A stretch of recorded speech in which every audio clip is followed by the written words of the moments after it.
Puji Tuhan, mari bersama kita lihat dalam Filipi pasal yang keempat. Filipi pasal yang keempat, dan kita akan baca ayat 6 sampai ayat yang ke-7. Filipi pasal 4 ayat 6 sampai 7, firman Tuhan. Janganlah hendaknya kamu khawatir tentang apapun juga, tetapi nyatakanlah dalam segala hal keinginan kepada Allah dalam doa dan permohonan dengan ucapan syukur. Damai sejahtera Allah yang melampaui segala akal akan memelihara hati dan pikiranmu dalam Kristus Yesus. Saudara, hari ini saya ingin menyampaikan sebuah tema renungan, yakni penguasaan diri. Ya, kita membutuhkan salah satu dari buah roh ini, yakni penguasaan diri. Karena di dalam menjalani kehidupan ini, kalau kita tidak memiliki penguasaan diri, saudara-saudara, kita akan mengalami banyak sekali kesulitan. Ya, karena saya berulang kali mengatakan bahwa yang terpenting itu bukan apa yang terjadi pada kita, tetapi bagaimana respon kita terhadap apa yang terjadi. Nah, respon kita yang baik di dalam menangani satu pergumulan yang terjadi kepada kita adalah kita memiliki penguasaan diri. Ya, pada saat saudara memiliki penguasaan diri, saya yakin, saya percaya engkau boleh mengalami kesulitan, tapi kesulitan yang datang dalam hidupmu bisa menjadi sebuah batu loncatan demi sesuatu yang baik di dalam kehidupan saudara. Ya, karena tidak ada satu pergumulan, masalah yang memiliki potensi yang dapat menghancurkan kita. Ya, kita dihancurkan bukan oleh karena masalah yang kita alami, kita dihancurkan oleh karena respon yang kita berikan. Selama kita mampu memberikan respon yang baik, selama kita mampu memiliki penguasaan diri di tengah-tengah setiap pergumulan yang kau alami, maka saya percaya segala sesuatu yang buruk dapat diubahkan Tuhan menjadi berkat. Ya, Dia bisa mengubahkan yang namanya padang gurun menjadi taman Tuhan di dalam kehidupan setiap kita. Nah, kita mengatakan dalam Filipi pasal 4 ya, mengenai penguasaan diri. Di ayat yang ke-6, hal yang pertama disampaikan bahwa janganlah hendaknya kamu khawatir. Ketika kita memberikan sebuah larangan atau firman memberikan sebuah larangan, ada kata jangan di sana, itu berarti ada konsekuensi apabila kita melanggar sebuah larangan. Nah, firman Tuhan itu bukan sebuah hukum baku yang mengikat kita sehingga kita tinggal dalam sebuah kebosanan. Firman Tuhan itu bukan aturan demi aturan yang membuat kekristenan itu menjadi agama yang paling membosankan, tidak. Ya, saudara, saya meyakini bahwa ketika Allah memberikan firman-Nya kepada kita, Allah sementara berusaha untuk menjauhkan kita dari hal yang lebih buruk. Ya, kita pernah mendengar perkataan dari Abraham Lincoln bahwa kalau kita menanggung lelahnya belajar, kalau kita tidak mau menanggung lelahnya belajar, maka kita akan menelan pahitnya pil kebodohan. Ya, kerugian demi kerugian, rasa sakit yang disebabkan oleh ketaatan kepada firman Tuhan itu jauh lebih ringan dibandingkan dengan penderitaan yang akan kita alami apabila kita hidup di luar daripada firman Tuhan. Firman Tuhan diberikan kepada kita bukan untuk mengikat kita. Firman Tuhan diberikan agar kita mengalami kebebasan yang sesungguhnya. Karena tidak ada kebebasan yang benar-benar bebas selain daripada hidup di dalam firman Tuhan. Bukan kalau kita mengatakan bahwa belajarlah padaku, karena kuk ini kan firman, aturan. Kuk yang kupasang kepadamu ringan dan bebanku yang kuberikan kepadamu membawa kelegaan. Ya, maka milikilah hati untuk melakukan yang namanya firman Tuhan. Milikilah hati untuk hidup di dalam firman Tuhan. Karena engkau tahu sendiri bahwa semua penderitaan akibat kebenaran mengerjakan kebahagiaan di dalam kehidupan saudara. Alkitab berkata jangan kita khawatir. Kenapa Alkitab melarang kita khawatir? Ya, saudara, kekhawatiran itu hampir sama dengan iman.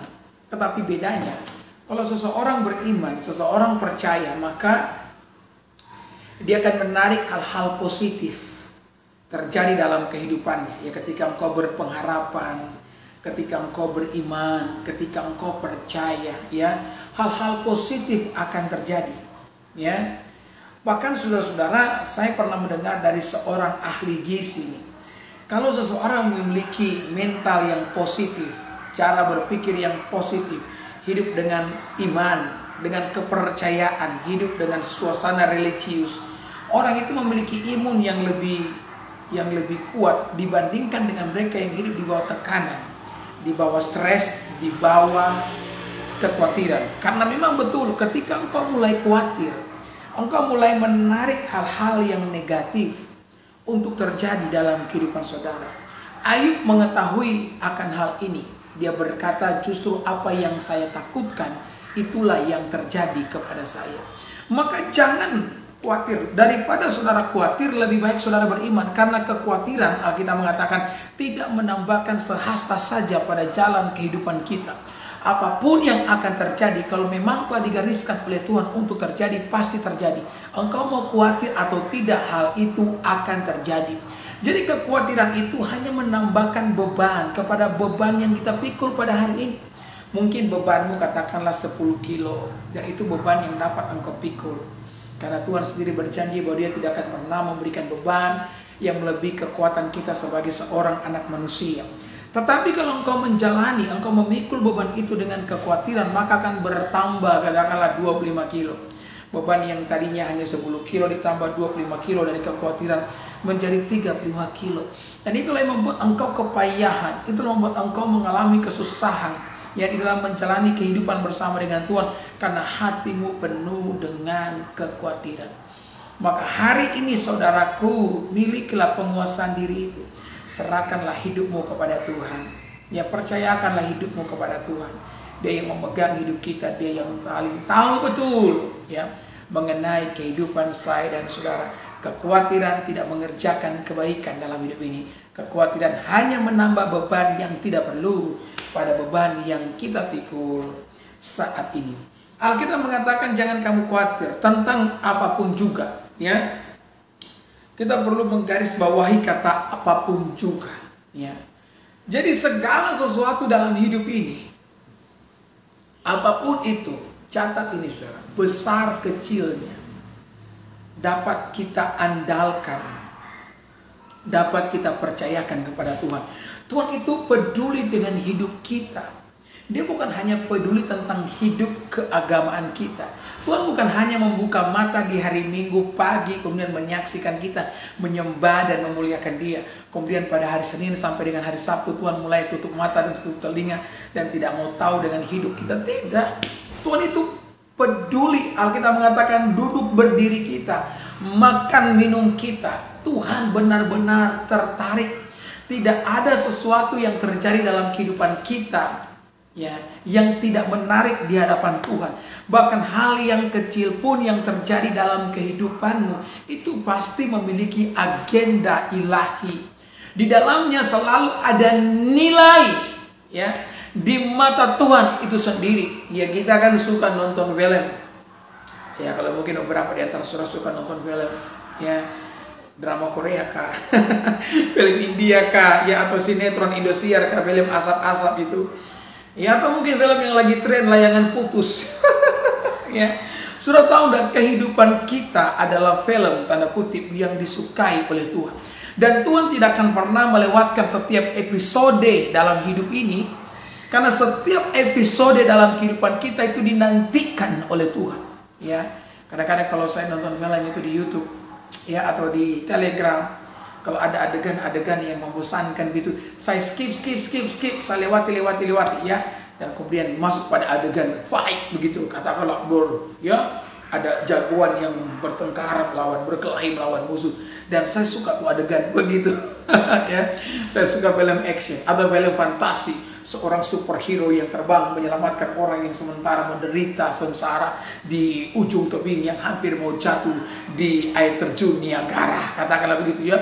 Atau ada pesawat yang sudah mau jatuh, kemudian Superman mencoba untuk menahannya. Saya suka adegan yang begitu, karena adegan begitu membangkitkan adrenalin. Tetapi beda dengan Tuhan. Setiap episode kehidupan kita yang kadang-kadang membosankan, Bahkan engkau sendiri bosan dengan hidupmu, dengan hidup kita sendiri, ya. Tuhan tidak pernah bosan dengan kehidupan kita, ya. Dia memperhatikan kehidupan kita. Dia mengasihi setiap kita. Jadi apapun yang menimpamu, ya, serahkan semua kepada Tuhan karena Tuhan mempedulikan itu.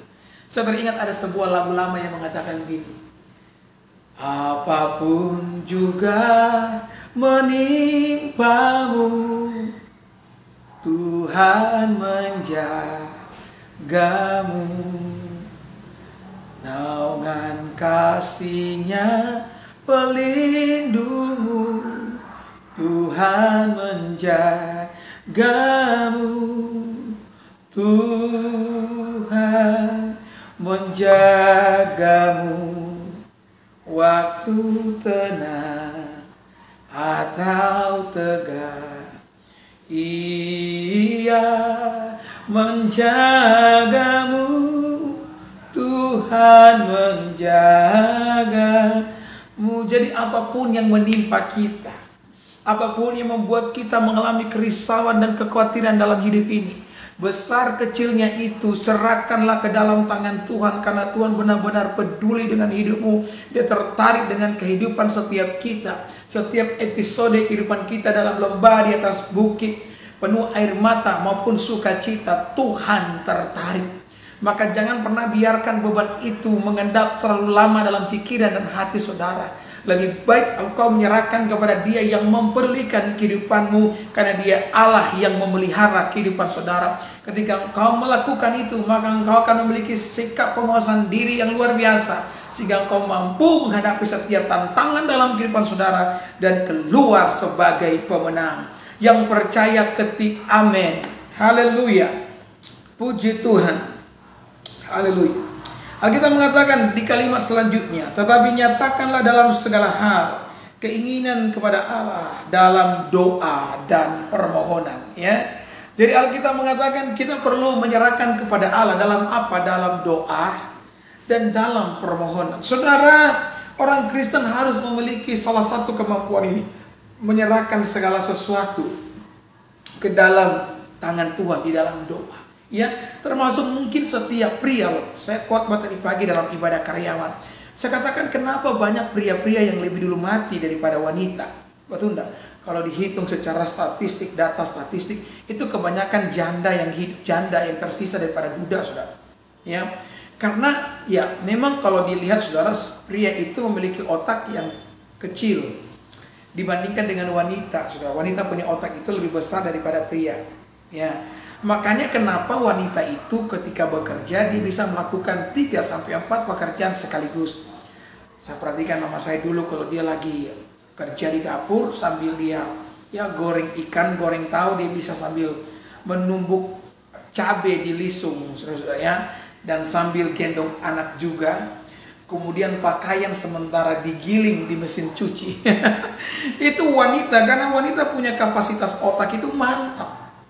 Iya kan? Nah, berbeda dengan pria. Nah, pria ini kan punya otak kecil, saudara-saudara. Nah, dan kadang-kadang di sang pria ini lebih banyak khawatir ketimbang wanita. Ya, makanya kekhawatiran menyebabkan sesuatu yang tidak baik. Nah, maka setiap pria, saya katakan tadi pagi dalam ibadah karyawan, pria bahkan wanita pun, itu perlu belajar menyerahkan pergumulan dalam doa. Dan jangan menjadi malu ketika engkau meneteskan air matamu di hadapan Tuhan.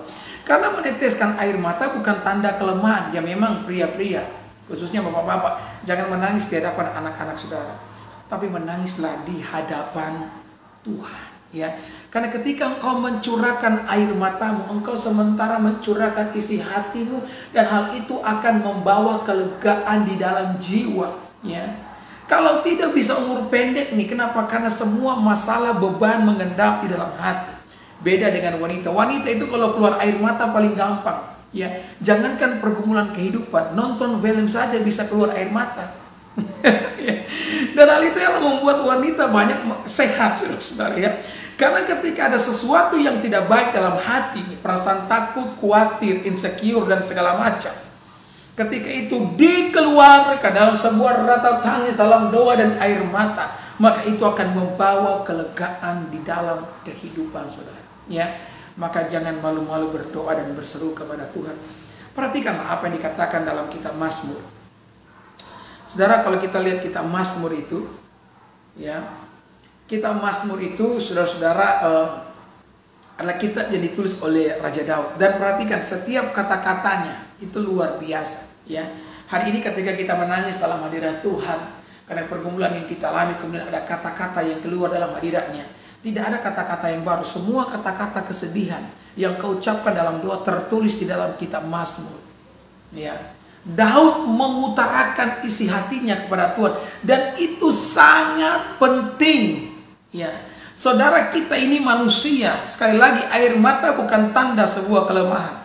Air mata tanda kita manusia dan kita membutuhkan pertolongan Tuhan di dalam kehidupan ini. Ya, maka ketika engkau di dalam sebuah pergumulan yang berat, jangan lari kepada manusia, jangan nangis kepada manusia, tapi nangislah di hadapan Tuhan. Karena ada janji firman Tuhan mengatakan bahwa setiap air mata orang-orang yang dikasihi oleh Allah ditampung dalam kirbatnya yang kudus. Air matamu tidak jatuh ke tanah, air matamu tidak jatuh ke lantai, air matamu ditampung dalam kirbatnya Tuhan. Itu berarti setiap tetes air mata kita berharga di hadapan Allah itu sendiri. Ya, maka sekali lagi datang kepada Tuhan kalau engkau punya pergumulan, dan curahkanlah isi hatimu kepadanya. Ya, bagian yang terakhir mengatakan, saudara-saudara, damai sejahtera Allah yang melampaui segala akal akan memelihara hati dan pikiranmu dalam Kristus Yesus. Saudara, ketika kita telah menyerahkan segala pergumulan, kekhawatiran kita kepada Allah, maka engkau akan merasakan damai sejahtera yang melampaui segala akal. Damai sejahtera itu akan memenuhi hatimu, jiwamu, tubuhmu, sehingga meskipun engkau belum keluar dari masalah, engkau telah merasakan damai. Sekalipun engkau belum mendapatkan jawaban atas pergumulanmu, engkau tetap merasakan damai. Inilah yang dimaksudkan dengan damai melampaui segala akal. Akal kita nih seharusnya, saya tenang kalau saya sudah dapat jawaban. Saya tenang kalau saya sudah dapat jalan keluar. Saya tenang kalau saya punya pijakan. Itu akal manusia. Tetapi damai sejahtera Allah tidak begitu. Sekalipun engkau di tengah-tengah pergumulan, kalau engkau dipenuhi dengan hadirat Tuhan, karena engkau telah menyerahkan semua kekhawatiranmu kepada Allah, dan engkau memiliki penguasaan diri itu, maka engkau akan merasakan damai. Karena saya khotbah kemarin bahwa damai itu bukan sebuah keadaan hati, bukan sebuah keadaan di sekitar. Damai itu adalah pribadi, dan pribadi itu bernama Yesus Kristus. Maka apapun yang menimpamu, serahkanlah kepada Tuhan dan milikilah penguasaan diri, konfidensi di dalam Allah itu sendiri. Amin.